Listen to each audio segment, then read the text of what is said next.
Welcome to Roshni Nizami classes. आज हम देखेंगे कि एक अच्छा रेफरेंस कॉन्टेक्स्ट कैसे लिख सकते हैं, वो भी ग्रेजुएशन लेवल पर। तो अगर मैं तो बीए सेकेंडरी के बच्चों का अभी कोर्स पूरा करवा रही हूँ, तो मैकबेथ ड्रामा के हम सारे ही पैसेजेस का रेफरेंस कॉन्टेक्स्ट देख लेते हैं। तो यहाँ पर मैंने एक लिया है जिसमें लेडी मैकबेथ बोल रही हैं आउट डायमंड स्पॉट, इस तरीके का करके है, 2019 के पेपर में दिया हुआ है। आप लोग उस पैसेज को खोल लीजिए और फिर इसके रेफरेंस कॉन्टेक्स्ट को देखिए कि कैसे है। मैं एक लाइन पढ़ के सुना देती हूँ उसका। Out diamond spot out I say 1 2 why then it is time to do't. Okay, चलिए पहले देख लेते हैं।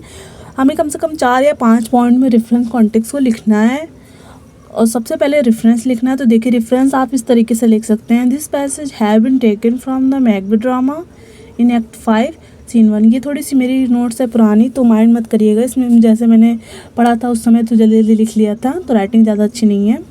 तो एक्ट 5 सीन 1 और लाइन 334। ओके, तो यहाँ इतना छोटा सा रेफरेंस आपका बहुत है, ज़्यादा लंबा नहीं लिखना है आपको। एक्सप्लेनेशन में ज़्यादा मैटर लिखने हैं और उसमें कोटेशन भी ऐड करना है। तो आप देख लीजिए कॉन्टेक्स्ट में कैसे लिखना है। कॉन्टेक्स्ट में देखिए पहली लाइन नहीं सही है, दूसरा मैंने नीचे लिखा हुआ है कि lady Macbeth himself express his crime and fair when she sees his hand. जब वो अपने हाथों को देखती है तो अपने क्राइम को खुद एक्सप्रेस करने लगती है कि उसने अपने हस्बैंड के साथ यानी मिस्टर मैकबेथ के साथ मिलकर डंकन की हत्या करी है और वो अपने गिल्ट में भरी हुई है। ओके, तो आपको जिस भी वे में इजी लग रहा है अपनी लैंग्वेज में लिखना है तो आप वैसे लिखिए। इसमें समरी सुन लीजिए और देख लीजिए इसमें किस तरीके से लिखना है, क्या है क्वेश्चन की डिमांड। तो रेफरेंस हमने लिख लिया, कॉन्टेक्स्ट लिख लिया है। रेफरेंस छोटा सा होना चाहिए, कॉन्टेक्स्ट भी ज़्यादा बड़ा नहीं होना चाहिए, 4 लाइन का बहुत है। अब देख लेते हैं एक्सप्लेनेशन, ये लंबा होना चाहिए। देखिए एक्सप्लेनेशन जहाँ से दिया है डायरेक्ट वहीं से आप मत शुरू करिए, इसमें थोड़ी सी पहले हमें बैकग्राउंड बताना रहता है, ठीक है। तो ये मैकबेथ ड्रामा का आपने तो पढ़ा है, आपको सब पता हुआ है, लेकिन इसमें डायरेक्ट पूछ रहा है, जो पूछ रहा है उसको मत बताइए, थोड़ा सा पहले बैकग्राउंड आपको बताना पड़ेगा कि क्या है इसमें, कि डंकन को किसने मारा था, मैकबेथ और उसकी मिसेस लेडी मैकबेथ ने मारा था। तो देखते हैं हम लोग एक्सप्लेनेशन पहले। Earlier in the play lady Macbeth possessed a stronger resolve and sense of the purpose than her husband। मतलब प्ले की शुरुआत में क्या करती है लेडी मैकबेथ, अपने हस्बैंड को पोजेस करती है कि तुम डंकन की हत्या करो। Okay, and was the during force behind, उस पर बहुत ज़्यादा फोर्स करती है। आगे ये then her husband and was driving force behind their plot to kill Duncan, और उस पर बहुत ज़्यादा फोर्स करती है कि डंकन को किल करो। When Macbeth believed his hand was irreversible blood stand early in the play. देखिए जब मैकबेथ कहता है कि उसके खून के धब्बे नहीं छूटेंगे जब मैं डंकन की हत्या करूँगा, तो उसके खून के धब्बे नहीं छूटेंगे, तो लेडी मैकबेथ बहुत ही ज़्यादा जोश में आ जाती है। वो कहती है ऐसा कुछ नहीं होगा। Lady Macbeth says and told him. देखिए कौन सा कोटेशन कहती हैं लेडी मैकबेथ, क्योंकि लेडी मैकबेथ यहाँ पर पहले किस तरीके से जोश से बातें कर रही हैं, फिर बाद में वो खुद ही अपने हाथ को देख कर डर रही हैं। उन्हें जैसे लग रहा है कि डंकन के खून के धब्बे उनके हाथ में लगे हुए हैं।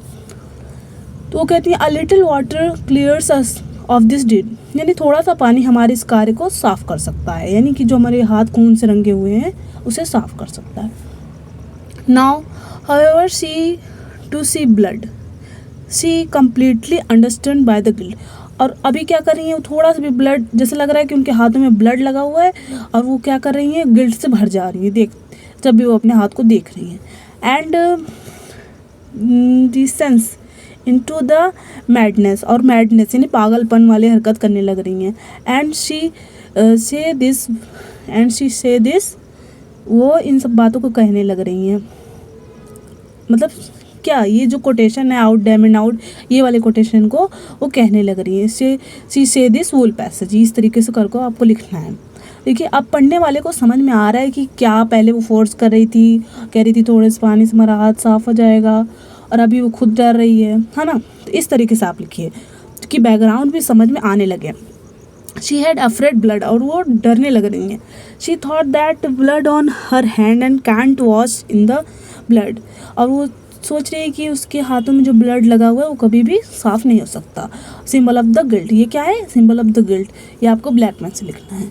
सी आस्क हर हस्बैंड, और वो अपने हस्बैंड से बोलती हैं, but her guilt raked state and her mounting madness, कि उनका गिल्ट और ये सब चीज़ें उनकी मैडनेस का कारण बन रही, पागलपन का। She says hell is murky, वो एक और कोटेशन कहती हैं, हेल इज़ मर्की। अगर आप इसको यहाँ पे पढ़ लेंगे तो इस पर भी एक पैसेज दिया हुआ है जिसको आपका रेफरेंस कॉन्टेक्स्ट करना है, तो आपको इजी पड़ेगा, इसमें से आप लिख सकते हैं। तो इसमें क्या कह रही है? So we can say that the fair in there, ये फेयर है, ओके, पेयर नहीं है, नहीं पेयर ही है। The pair in their destructive power have created there on hell, यानी कि उनका जो डिस्ट्रक्टिव पावर, यानी जो उन्होंने बुरे बुरे काम किए हैं वही उनके हेल का कारण है, उनके नरक में जाने का कारण बनेगा। हाँ, हेल इज़ मर्की, यानी जैसा आप कर्म करेंगे तब वैसे ही आपको फल मिलेगा। And where they are tormented by guilt and insanity, और इसी वजह से वो अपनी गिल्ट से सताई जा रही हैं और पागलपन में पड़ी जा रही हैं। तो यहाँ तक आपने लिख लिया। तो आप एक कंक्लूज़न भी एक लिख सकते हैं चौथे पॉइंट पर। अगर आपको इसमें से क्या समझ में आया आप उस कंक्लूज़न को लिख सकते हैं उसमें। और फिर एक पांचवा पॉइंट बनाकर लिख सकते हैं कि क्रिटिकल नोट लिख सकते हैं। क्रिटिकल नोट ज़्यादा इफेक्टिव रहता है लिटरेरी टर्म्स लिखने से।